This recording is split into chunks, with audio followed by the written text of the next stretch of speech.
할렐루야. 하나님께서 이 자리에 성령으로 함께 하셔서 여러분의 마음의 상태를 다 하나님의 말씀을 향하는 놀라운 상태로 변화되실 줄 믿습니다. 오늘 너무나 귀한 날, 저는 고난받는 종 메시아라는 제목을 가지고 여러분과 함께 은혜를 나누고자 합니다. 이 이사야 53장은 제가 나중에 얘기하겠지만 너무나 귀한 장입니다. 시인 T.S. 엘리어트는 이렇게 노래했습니다. 불모의 땅에서 라일락이 꽃피고 추억과 정력을 뒤섞고 봄비로 잠든 뿌리를 깨어나게 하는 4월은 가장 잔인한 달이다. 우리 믿는 성도들에게도 특히 4월은 억울하고 힘든 달이기도 합니다. 4월 4일 날 어떤 일이 있었는가? 미국의 흑인 지도자 마틴 루터 킹 목사분이 암살을 당합니다. 4월 9일 날 제가 한번 언급한 독일의 본 회퍼 목사님이 히틀러에 의해서 처형을 당합니다. 4월 15일 흑인 해방자 에이브라함 링컨 대통령이 저격을 당하여 죽은 날입니다. 4월 21일 신사참배를 거부했던 주기철 목사님이 옥중에서 순교한 날입니다. 그러나 무엇보다 4월은 예수 그리스도 그분이 우리를 위해서 고난당하시고 죽으신 달입니다. 오늘은 고난주일입니다. 앞으로 한 주간 동안 예수 그리스도의 십자가의 고난을 묵상하는 기간이 될 것입니다. 그럼 왜 예수님이 고난 받으셨나? 따라합시다. 우리의 고난을 그분의 고난으로 치유하시기 위해서. 다시 우리의 고난을 그분의 고난으로 회복시키시기 위해서. 여러분 병이 걸리잖아요. 병이 걸리면 어떻게 해요? 병원에 가죠. 의사 선생님이 보죠. 진단하죠. 그리고 진단 결과 처방을 합니다. 수술하셔야 됩니다. 수술할 때 얼마나 고통이 따릅니까? 그러나 그 수술의 고통이 없으면 병으로 인한 고통도 해결할 수 없습니다. 요즘 운동들 많이 하죠. 이제 봄이 되니까. 산에 많이 가죠. 우리가 운동하거나 등산할 때 사용하지 않은 근육을 갑자기 사용하게 되면 알이 배기고 아프고 고통이 따릅니다.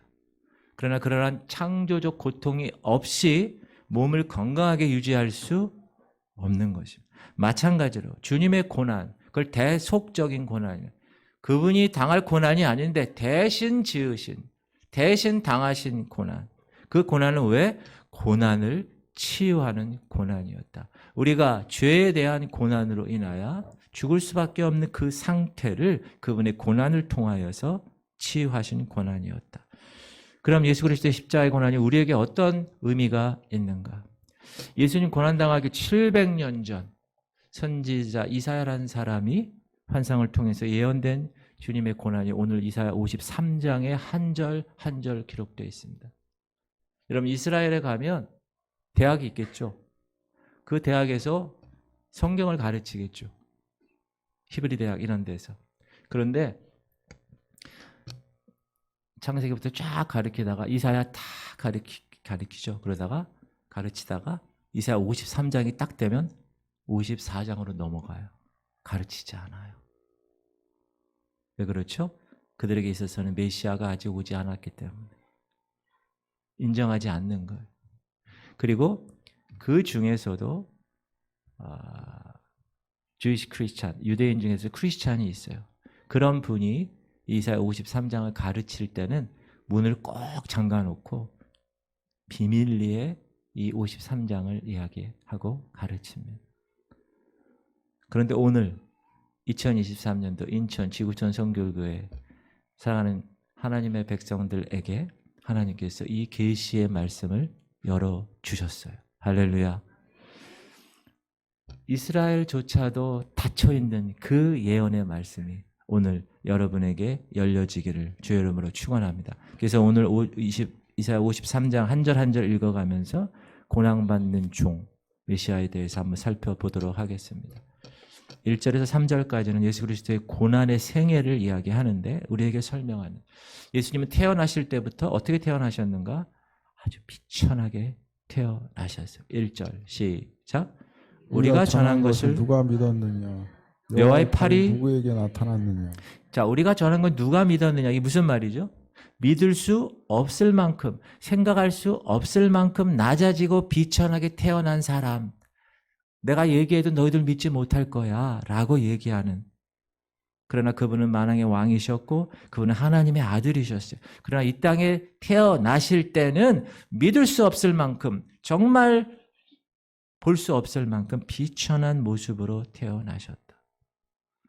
여러분, 요즘 우리가 아기 태어나게 하면 아무리 가난해도 짐승의 마구간에서 태어나게 하는 경우는 없습니다.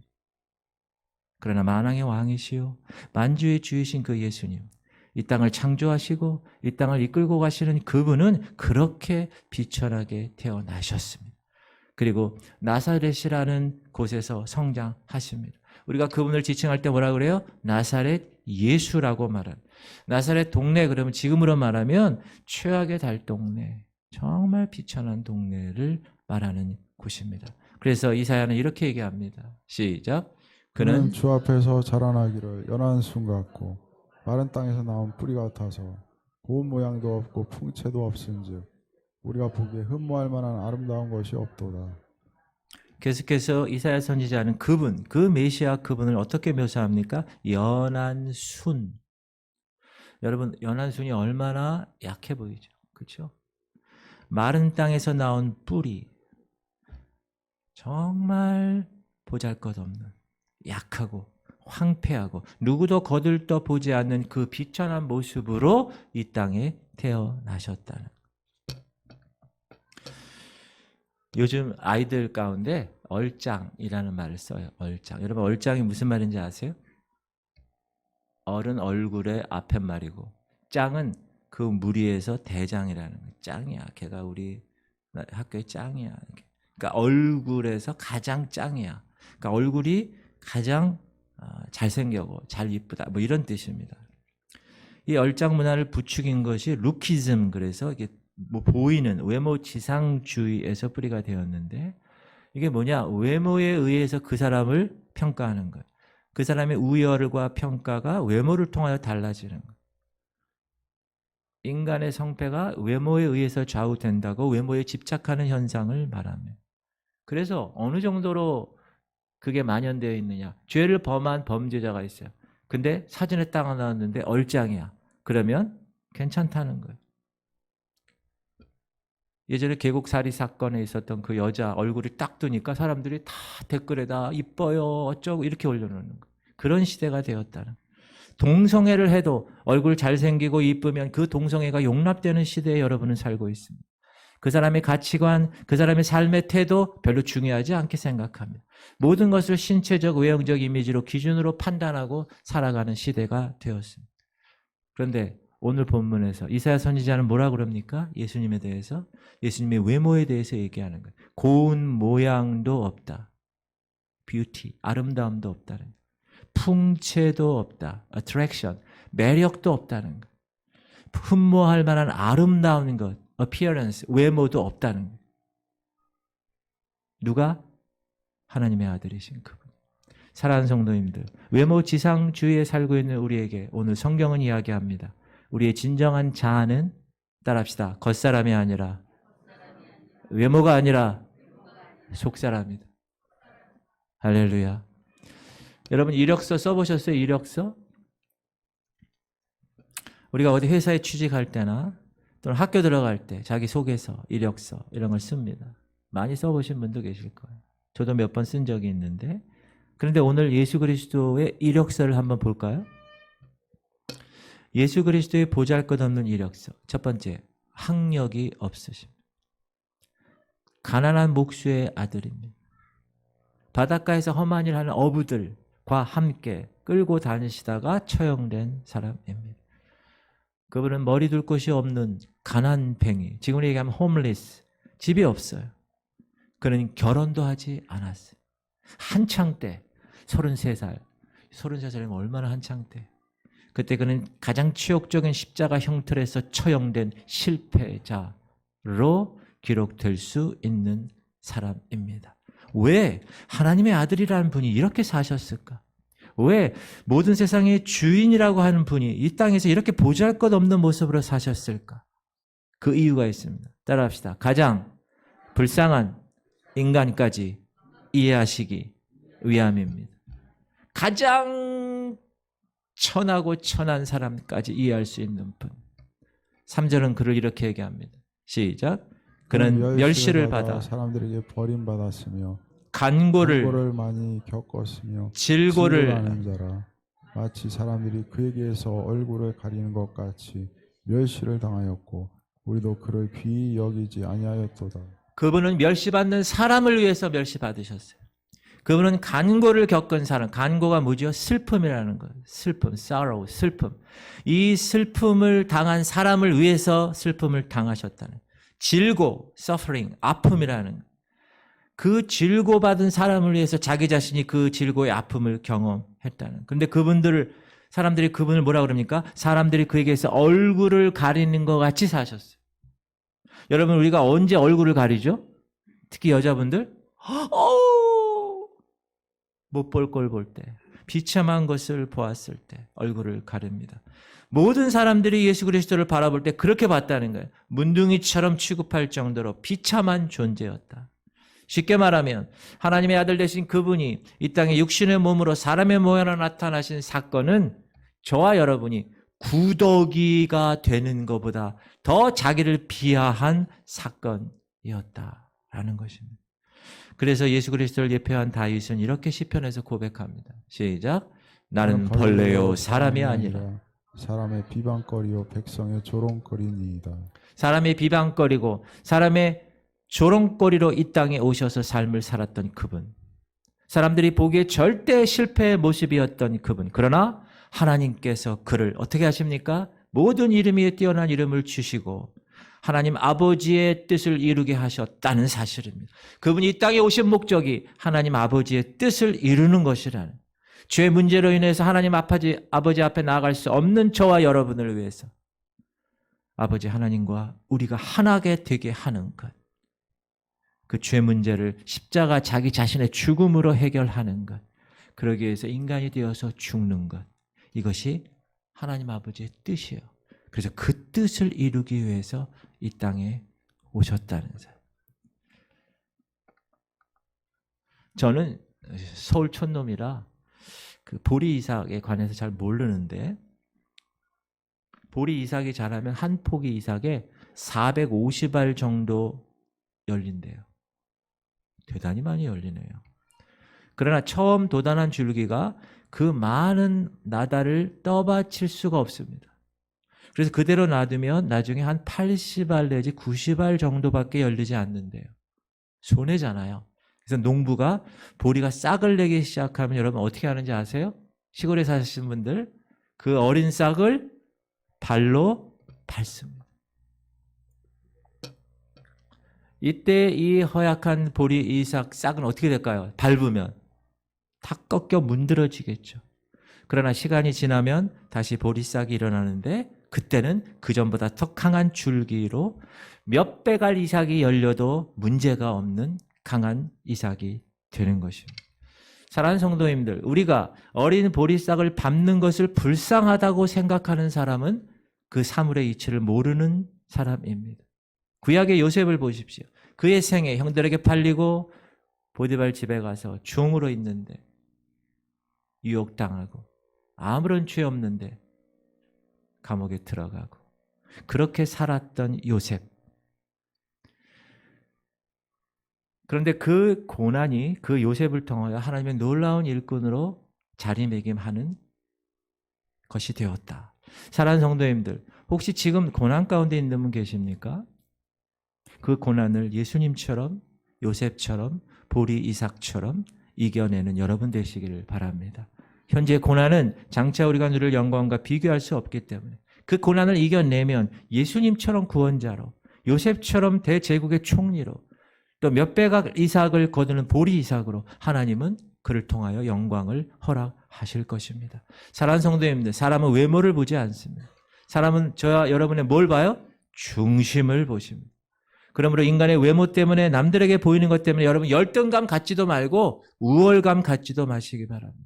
저와 여러분의 삶의 목적은 이 땅에 우리를 보내신 예수님처럼 우리를 보내신 하나님의 뜻을 이루며 사는 것이기 때문에 그렇습니다. 그렇게 사십시오. 예수님처럼, 요셉처럼, 어린 보리싹처럼 그렇게 살다가 때가 되면 하나님께서 여러분에게 누릴 영광을 허락하실 것입니다. 그렇게 귀한 작은 예수들이 되시기를 주의 이름으로 축원합니다. 4절 6절에는 이제 고난의 이유가 나와요. 예수님이 그럼 왜 받으셨나 그 고난을. 무엇 때문에 그 고난을 받으셨나.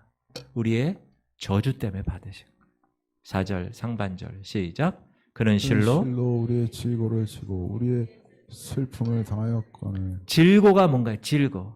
infirmity, 질고. 이거는 몸의 연약함, 마음의 연약함을 연약함. 여러분 육신에 병이 있죠? 얼마나 병이 있으면 얼마나 힘들어요. 마음의 정신적인 병도 마찬가지고. 그래서 우리는 교회 예배 때마다 뭐 합니까? 치유 기도를 합니다. 왜? 하나님께서 그 고난과 그 질고를 우리의 질고를 지고 우리의 슬픔을 당하셨기 때문에. 시작. 이는 선지자 이사야를 통하여 하신 말씀에 우리의 연약한 것을 친히 담당하시고 병을 짊어지셨도다 함을 이리로 합니다. 그러므로 병이 있을 때 어떻게 됩니까? 우리의 영역에서 기도하는 거예요. 예수님이 그 병을 대신 짊어지셨으니 하나님 이 병을 주님께 올립니다. 주님 고쳐 주시옵소서. 왜 치유 기도를 합니까? 그분으로 인하여 치유됐다고 분명히 말씀하셨기에. 여러분 이 말씀을 믿습니까? 그러면 모든 질병은 다 치유될 수 있는 거예요. 왜? 예수님이 그렇게 하셨는데. 그리고 또한 우리의 슬픔을 당하셨다고 얘기합니다. 슬픔. 질고의 결과가 슬픔입니다. 허무. 너무 몸이 아프면 허무해져 인간이. 무의미해지고 두려워. 왜? 죽을까 봐. 절망하고 가난하고 저주, 아픔, 갈등 이런 걸 포함한 주님은 저와 여러분의 질고와 그리고 질고로 인한 슬픔을 위해서 그분 스스로 십자가에서 그 길을 걸으셨다는 거예요. 그리고 왜 돌아가셨는가? 고난에 대한 오해가 있는데 4절 하반절 우리는 생각하기를 시작. 우리는 생각하기를 그는 징벌을 받아 하나님께 맞으며 고난을 당한다 하였노라. 그런데 예수 그리스도의 고난받음과 그 징벌 당함을 사람들이 오해하는 거예요. 어떻게? 야, 저 예수가 잘못했구나. 분명히 뭐가 있어. 그래서 하나님께 맞는 거야. 채찍받는 거야. 고난당한 이유가 저 사람에게 있는 거야. 그렇게 사람들이 생각한다는 거예요. 여러분 주변의 사람들이 지금 고난받고 있나요? 질병으로 고난받습니까? 혹은 어떤 문제 때문에 고난받습니까? 그 고난당하고 고통당하는 사람들에 대해서 그러므로 우리가 쉽게 판단하지 마십시오. 야, 저 집사 저거 하나님께 맞아서 저거 고난당하는 거야. 고난당하는 사람을 절대 정죄하지 마십시오. 여러분 자녀들 때문에 마음에 고난이 있는 부모가 얼마나 많나요? 잘못된 지도자들 때문에 고통받는 얼마나 많은 사람들이 있나요? 그러므로 주변에 고난받는 사람들을 위해서 이렇게 기도해야 합니다. 따라합시다. 주님, 저 사람이 당하는 고난과 슬픔을 통하여 하나님의 뜻이 이루어지게 하시옵소서. 그렇게 기도해야 돼요. 그가 왜 십자가에서 질고를 당하셨습니까? 허물과 죄악 때문이라고 5절은 얘기합니다. 시작. 그가 찔림 우리의 허물 때문이요 그가 상함 우리의 죄악 때문이라. 그가 징계를 받음으로 우리는 평화를 누리고 그가 채찍에 맞음으로 우리는 나음을 받았도다. 여기서 허물이라는 말과 죄악이라는 말이 나요. 허물, transgression. 이 허물이라는 말은 뭐냐면 부족하고 모자란 상태라는 거예요. 그래서 하나님 앞에 설 수 없는 상태라는 거예요. 이 죄악이라는 것들, iniquities. 이 죄악이라는 말도 마찬가지. 하나님의 뜻을 어기는 잘못된 행위. 하나님이 분명히 얘기했는데 그걸 순종하지 않는 행위. 저와 여러분은 부족합니다. 저와 여러분은 모자랍니다. 하나님 앞에 설 수가 없는 존재. 왜요? 허물 때문에. 이 죄 문제 때문에. 이런 저와 여러분의 삶을 하나님은 예수 그리스도 그분이 징계를 받음으로 허물을 극복하게 하시고 채찍에 맞음으로 죄악을 극복하게 하셨다는 거예요. 그래서 우리는 예수 그리스도의 징계로 생명을 얻게 되고 예수 그리스도의 채찍 맞음으로 육신의 건강을 누리게 되는 겁니다. 또한 예수 그리스도는 지속적인 우리의 잘못 때문에 고난 받으셨다고 6절은 이야기합니다. 시작. 우리는 다 양 같아서 그릇 행하여 각기 제 길로 갔거늘 여호와께서는 우리 모두의 죄악을 그에게 담당시키셨도다. 우리는 다 뭐 같다고요? 양 같다. 우리는 다 뭐 같다고요? 양 같은 인생. 여러분 양을 한번 연구해 보면 머리가 그렇게 나쁘답니다. 우리는 다 머리가 나쁘다는. 그리고 눈이 앞에 보이지 않아요. 바로 앞에만 보여요. 그래서 이 앞에 있는 이 양이 이렇게 떨어지면 자기도 떨어져야 돼요. 그리고 자기 마음대로 지 갈 길로 갑니다. 그래서 양을 치는 목자들이 개들을 이렇게 해가지고 양을 치게 하죠. 왜? 각기 제 길로 가니까. 우리 인간들은 인본주의로 자기 갈 길을 가요. 우리 인간은 자기 중심주의로 자기 길을 가는 존재들이에요. 그 지속적인 잘못 때문에 예수 그리스도 그분께서 고난을 받으신 거예요.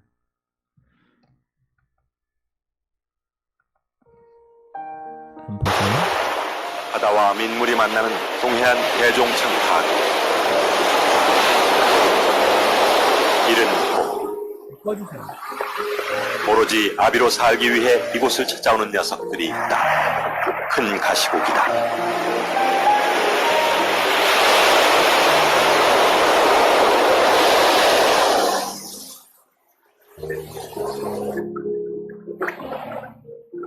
일생의 대부분을 바다에서 보내고 자신이 태어난 오직 그 한 지점을 찾아 돌아온 큰 가시고기.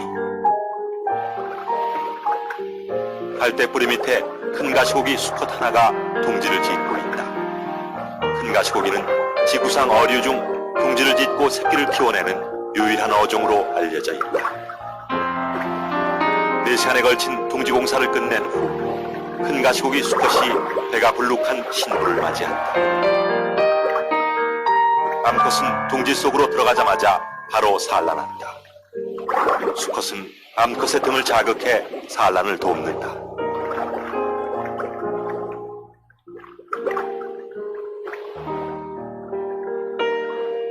산란이 끝나면 수컷은 즉시 알을 수정시킨다. 암컷은 둥지를 떠나고 이제부턴 수컷 홀로 알을 돌봐야 한다. 알 도둑의 침입을 막기 위해 수초로 위장막을 친 후 부채질을 시작한다.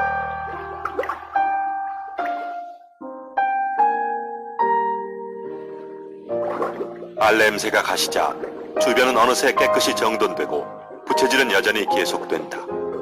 안전한 부화를 위한 아비의 세심한 배려다. 물고기 중에는 모성애보다도 부성애가 강한 종이 많습니다. 그것은 물속이라는 특수한 상황 때문인데요. 물속에는 육지의 동물과 달리 새끼를 안심하게 키울 수 있는 둥지가 없습니다. 그래서 많은 천적으로부터 알과 새끼를 보호하기 위해서는 암컷보다는 수컷이 유리하기 때문이죠. 알이 잘 성장하려면 썩지 않도록 해야 한다. 이를 위해 아비는 천여개나 되는 알들을 차례로 꺼내 한 번씩 뒤집어준다. 이때 알이 물살에 떠내려가지 않도록 점액질을 분비해 고정시킨다.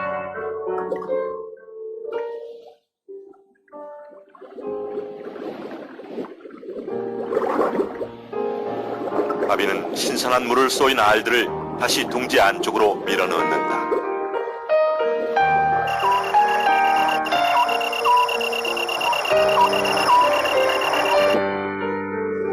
밤이 되면 대부분의 생명체는 휴식에 들어간다. 수중새에게도 마찬가지다. 그러나 큰 가시고기 수컷은 밤이 되면 더욱 바쁘다. 알들에게 계속 부채질도 해주어야 하고 알을 훔치러 온 녀석들도 물리쳐야 한다.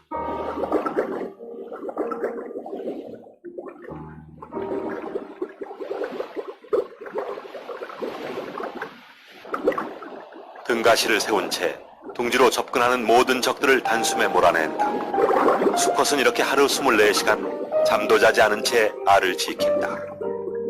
부화가 가까워지면서 부처질은 더욱 빨라진다. 산란 8일째, 드디어 부화가 시작됐다.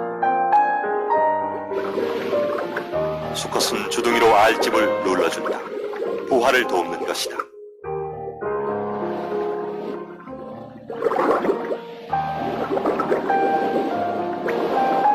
아직 부화하지 못한 알은 부처질을 해주고 먼저 깨어난 새끼들을 돌보아주고 아비는 쉴 틈이 없다. 먹지도 자지도 않으면서 지극정성으로 새끼를 돌보는 동안 큰 가시고기의 몸빛은 푸르게 되색됐다. 주둥이도 끊임없이 부처질을 해주던 지느러미도 모두 화났다.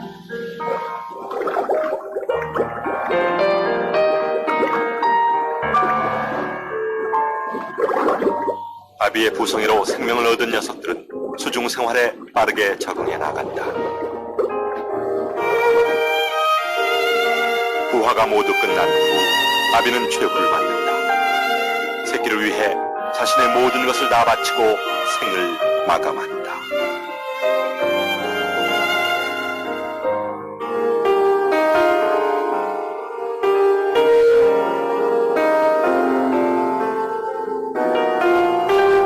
다음날 치어들이 아비의 주위로 모여든다. 아비의 죽음은 치어의 먹이가 된다. 마지막 남은 육신마저 새끼들을 위한 생명원으로 내놓은 아비. 그것이 큰 가시고기의 사랑법이다.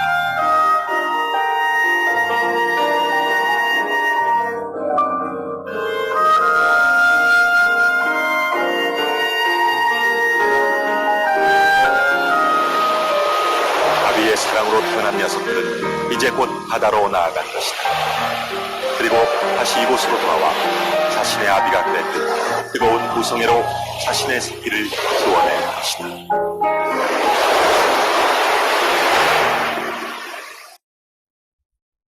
여러분 이 영상을 보시면서 무슨 생각을 하셨습니까?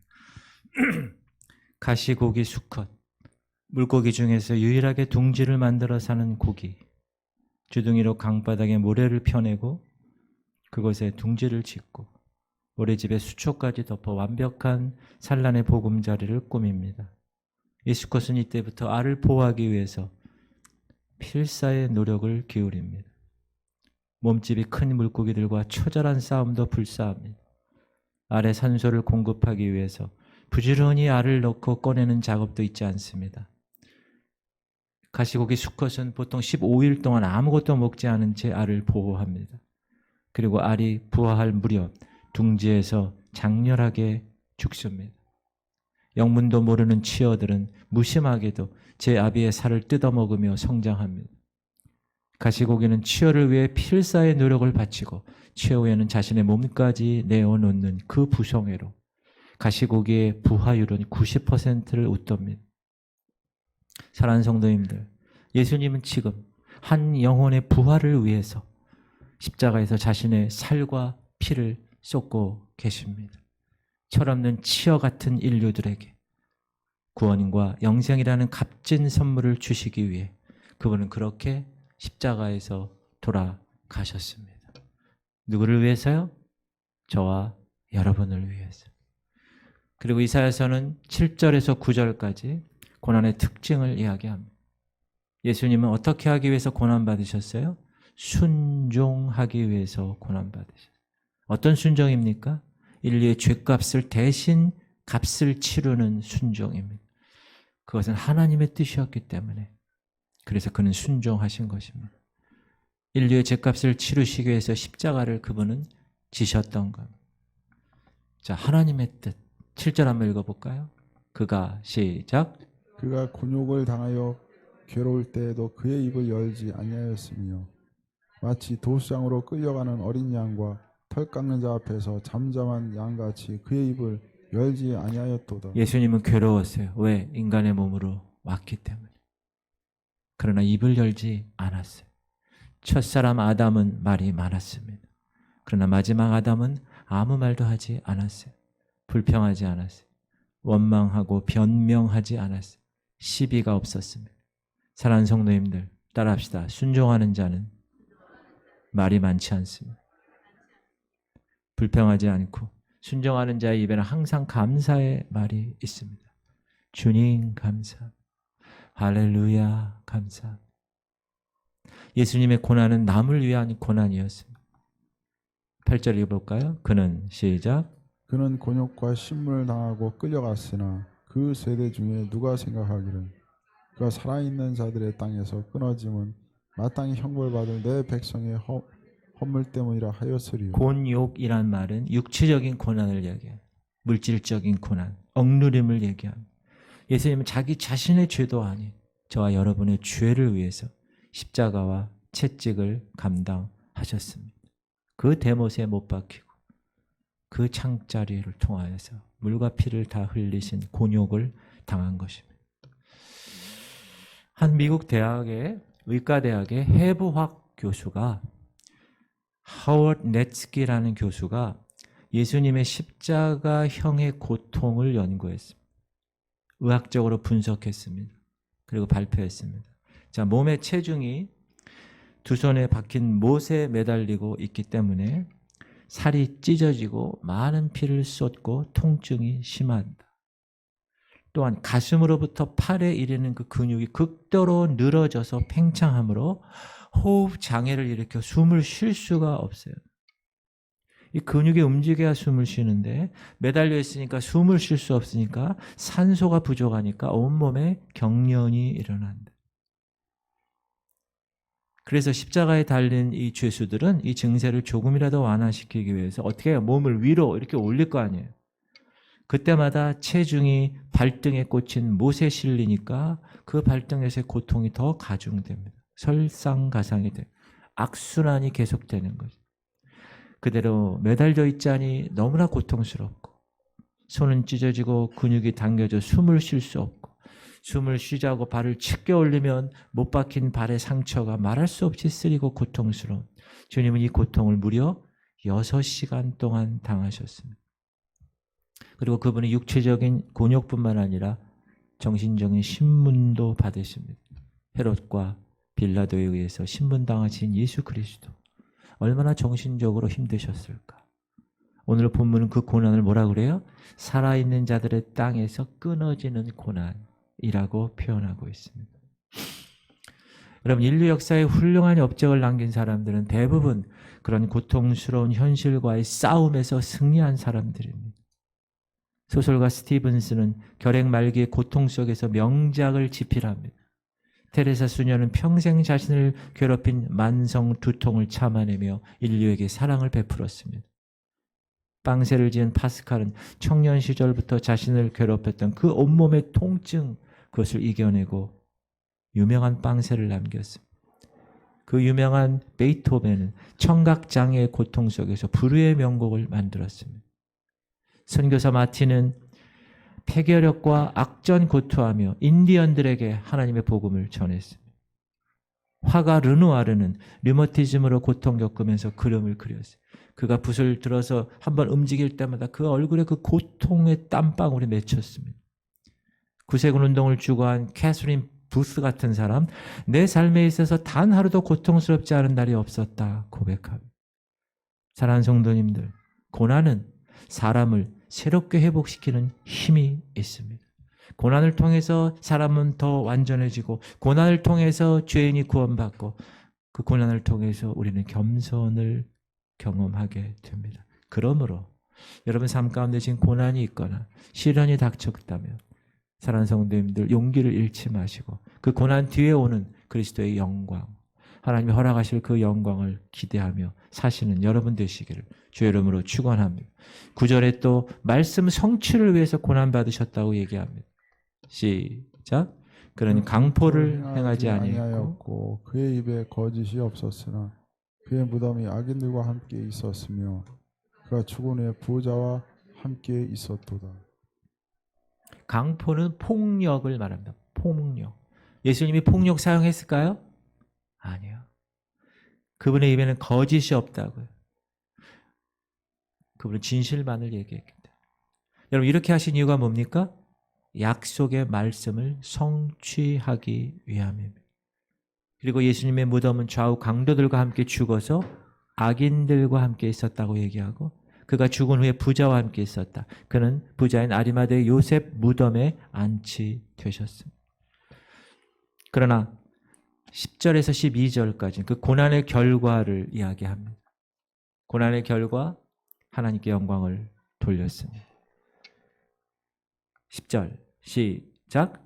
여호와께서 그에게 상함을 받기 원하사 질고를 당하게 하셨은즉 그의 영혼을 속건 제물로 드리기 그가 씨를 보게 되며 그가 씨를 보게 되며 그의 날은 길 것이요 또 그의 손으로 여호와께서 기뻐하시는 뜻을 성취하리로다. 따라합시다. 여호와께서 원하사. 뭘 원했다는 거예요? 예수 그리스도의 대속적 죽음을 아버지 하나님이 원하셨다는 거예요. 그래서 아들 예수는 하나님이 원하시는 그 뜻을 이루셨다는 거예요. 여러분, 예수 그리스도의 십자가 사건은 하나님이 주도하시고 하나님의 주권으로 인도하신 사건이라는 거예요. 우리 인류를 위한 하나님의 사랑 때문이라는 거예요. 여호와께서 원하셔서 예수님에게 상함을 받게 하신 것입니다. 그리고 거기가 그가 씨를 보게 된다고 말했어요. 사랑하는 성도님들, 여기서 씨가 뭘까요? 한 알 밀알이 되셔서 땅에서 썩어질 때 많은 열매를 보게 하신 것입니다. 그래서 많은 그리스도인들이 예루살렘과 온 유대와 사마리아 땅끝까지 그 복음을 받고 그리스도인들이 모인 공동체, 바로 이 교회 공동체를 이루신 것입니다. 바로 저와 여러분 그리고 이 지구촌 성결교회를 열매로 맺게 하신 것입니다. 할렐루야. 그리고 11절 보면 사람들에게는 구원과 행복을 줬다고 얘기합니다. 시작. 그가 자기의 영혼에 수고한 것을 보고 만족하게 여길 것이라. 나의 의로운 종이 자기 지식으로 많은 사람을 의롭게 하며 또 그들의 죄악을 친히 담당하고 자기 영혼에 수고한 것이 뭘까요? 예수님의 죽으심이죠. 그분은 지옥까지 내려가셔서 지옥에 있는 영혼들에게 죄인의 신분이 아닌 의로우신 주님의 주권적 선포를 하십니다. 타락한 천사들에게 승리를 선포하십니다. 그리고 자기 지식으로 많은 사람을 의롭게 하셨어요. 복음으로 인한 영혼 구원이 영적 수고를 말하는 것입니다. 왜? 십자가의 복음만이 구원의 길이기 때문에. 그리고 12절에 보면 그분은 궁극적인 승리와 보상을 받습니다. 그러므로 시작. 그러므로 내가 그에게 존귀한 자와 함께 몫을 받게 하며 강한 자와 함께 탈취한 것을 나누게 하리니 이는 그가 자기 영혼을 버려 사망에 이르게 하며 범죄자 중 하나로 헤아림을 받았음이니라.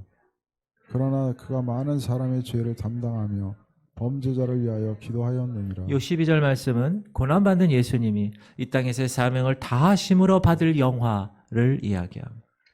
예수 그리스도의 십자가의 사건에 대한 하나님의 결론적인 선포입니다. 뭐라 그래요? 전리품을 나누는 것으로. 여러분 전쟁에서 승리하면 어떻게 돼요?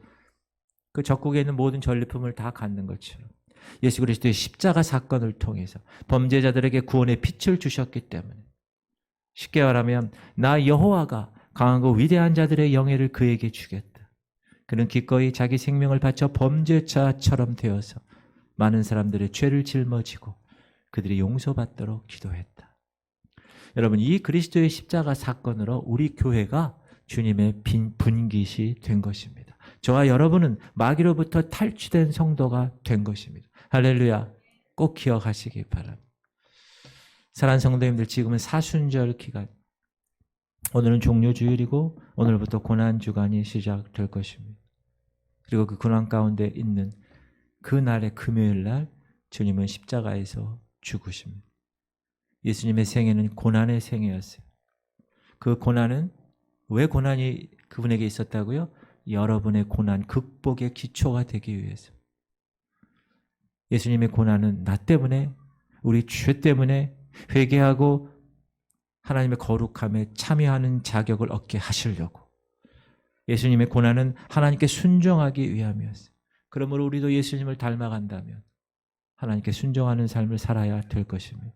그리고 예수님의 고난은 궁극적으로 승리가 되었습니다.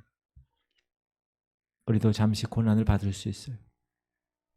그러나 반드시 영광스러운 승리와 축복이 기다리고 있다는 사실을 꼭 기억하시기를 주의 이름으로 축원합니다.